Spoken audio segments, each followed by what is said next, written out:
হরে কৃষ্ণ, রাধে রাধে। ওং নমো ভগবতে বাসুদেবায়। আজকে এই ভিডিওতে আমি আলোচনা করব একাদশী কি, একাদশী পালন করলে কি ফল লাভ হয়, একাদশী কবে, কখন, কিভাবে পালন করতে হয়, কে কে একাদশী পালন করতে পারবেন, একাদশীর সংকল্প মন্ত্র, পারণ কখন পালন করবেন, পারণের মন্ত্র, একাদশীতে কি খাওয়া যাবে, কি কি একেবারেই খাওয়া যাবে না, এই সমস্ত বিষয় নিয়ে পদ্মপুরাণে একাদশী প্রসঙ্গে বলা হয়েছে, একসময় জেমিনি ঋষি তার গুরুদেব ব্যাসদেবকে জিজ্ঞাসা করলেন, হে গুরুদেব, একাদশী কি? তখন মহর্ষি ব্যাসদেব জেমিনিকে বলতে লাগলেন, সৃষ্টির প্রারম্ভে পরমেশ্বর ভগবান এই জড়জগতের সৃষ্টি করলেন, মনুষ্য জাতির সৃষ্টি করলেন। তারপরে তাদের শাসন করার জন্যে এক পাপ পুরুষকে সৃষ্টি করলেন। সেই পাপ পুরুষের সমস্ত অঙ্গ প্রত্যঙ্গ কোনো না কোনো পাপ দিয়ে তৈরি হয়েছিল। যেমন তার মাথাটা তৈরি হয়েছিল ব্রহ্মহত্যা পাপ দিয়ে, চক্ষু দুটি মদ্যপান, মুখ স্বর্গ অপহরণ, দুই কর্ণ গুরুপত্নী গমন, দুই নাসিকা স্ত্রী হত্যা ইত্যাদি ইত্যাদি। এভাবে বিভিন্ন সমস্ত পাপ দ্বারা ভয়ঙ্কর পাপ পুরুষ নির্মিত হল। পাপ পুরুষের ভয়ঙ্কর রূপ দর্শন করে ভগবান শ্রীকৃষ্ণ মর্ত্যের মানব জাতির দুঃখ মোচন করবার চিন্তা করতে লাগলেন।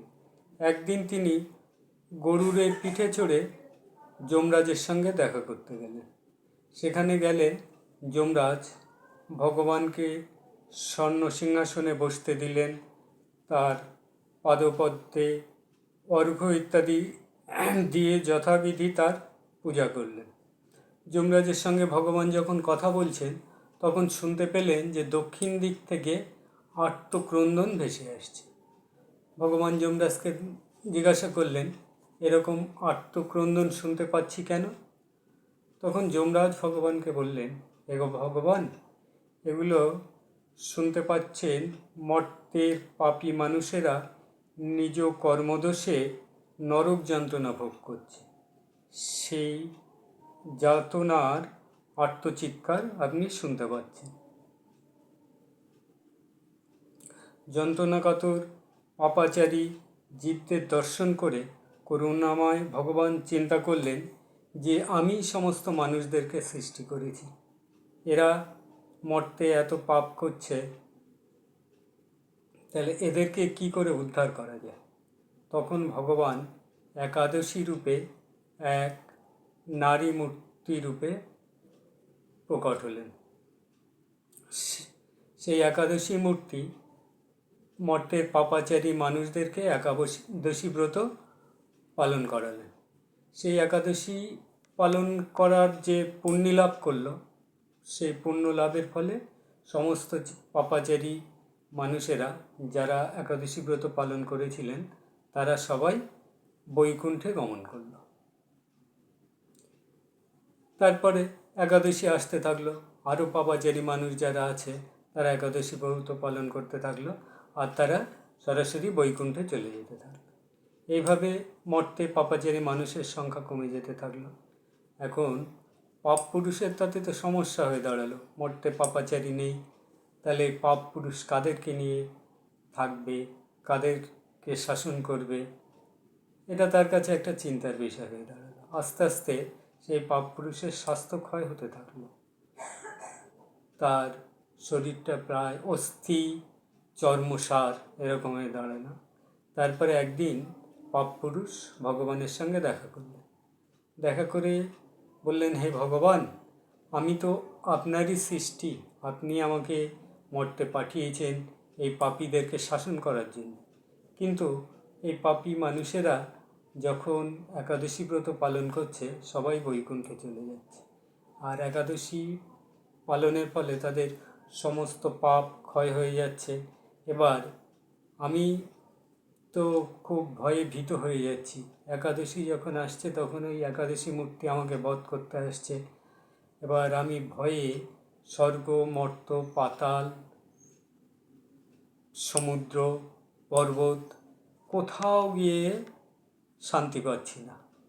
তাহলে আমি আপনারই সৃষ্টি, সুতরাং ভগবান আপনি আমাকে রক্ষা করুন, বলুন যে আমি কি করে বাঁচব।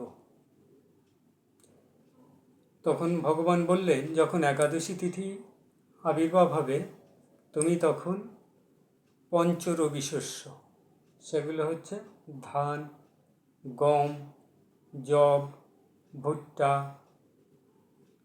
ডাল, সর্ষে, এই পঞ্চরবি শস্যের মধ্যে তুমি লুকিয়ে যাবে। তাহলে তোমার আর ক্ষতি হবে না, ওই একাদশী মূর্তি তোমাকে আর বধ করতে পারবে না। তারপর থেকে যখন একাদশী তিথি উপস্থিত হয় সেই পাপ পুরুষ পঞ্চরবি শস্যের মধ্যে লুকিয়ে থাকে। সেই জন্যে একাদশীর দিন পঞ্চরবি শস্য আহার করতে নেই, করলে ওই পাপ আমাদের শরীরের মধ্যে ঢুকে পড়ে। এবার ধরুন আপনি কোনো পাপ করলেন না, তাহলেও কিন্তু পাপ আপনার মধ্যে ঢুকে পড়ছে।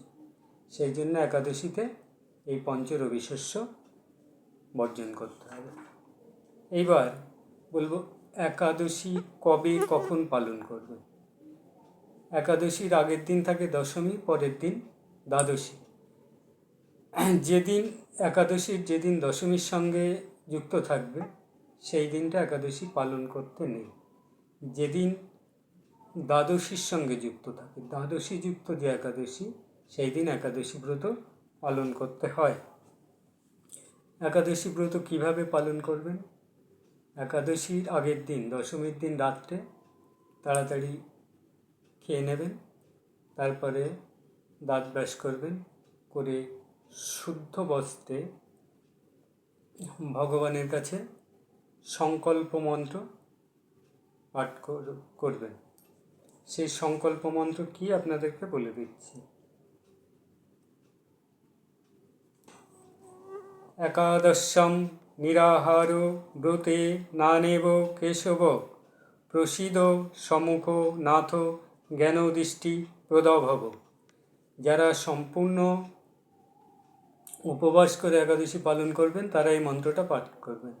আর যারা সম্পূর্ণ উপবাস থাকতে পারবেন না, কিছু খেয়ে একাদশী পালন করবেন, তারা নিরাহারও শব্দটা বাদ দেবেন। তারা বলবেন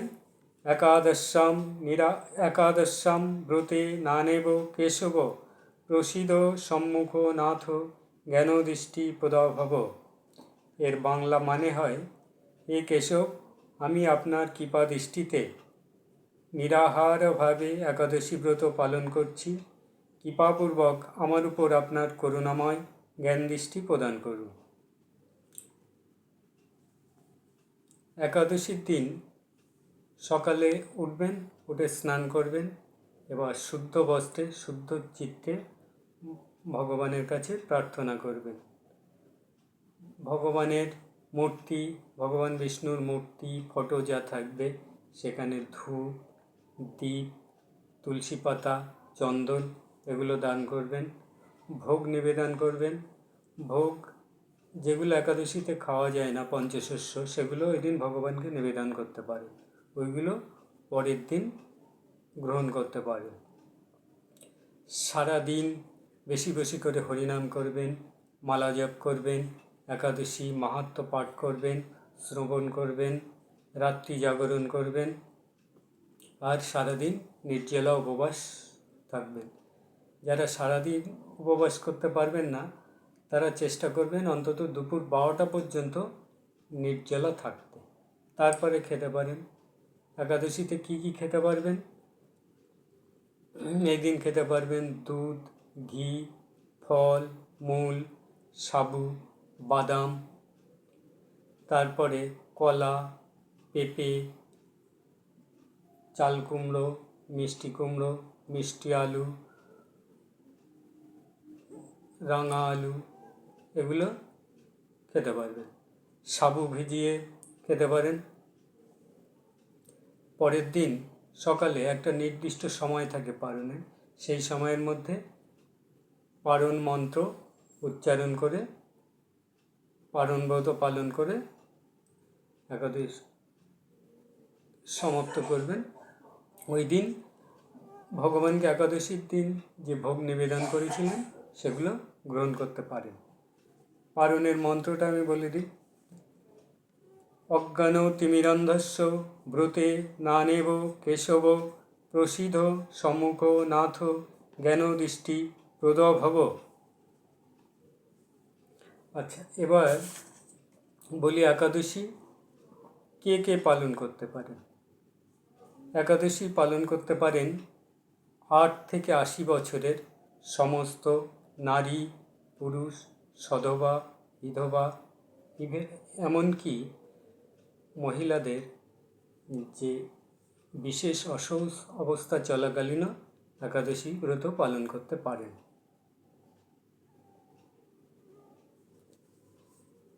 একাদশী ব্রত পালন করলে কি হয়?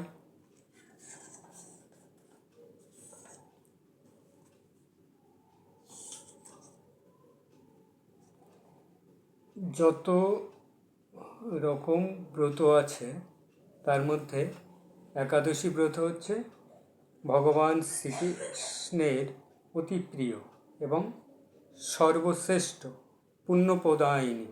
যত রকম পাপ, সমস্ত পাপ থেকে মুক্ত হওয়া যায় এই একাদশী ব্রত পালন করলে।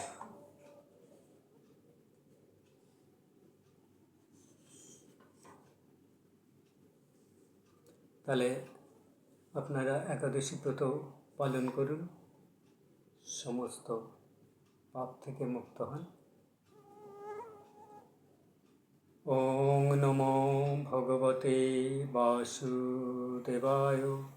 ওং নমো ভগবতে বাসুদেবায়। ওং নমো ভগবতে বাসুদেবায়।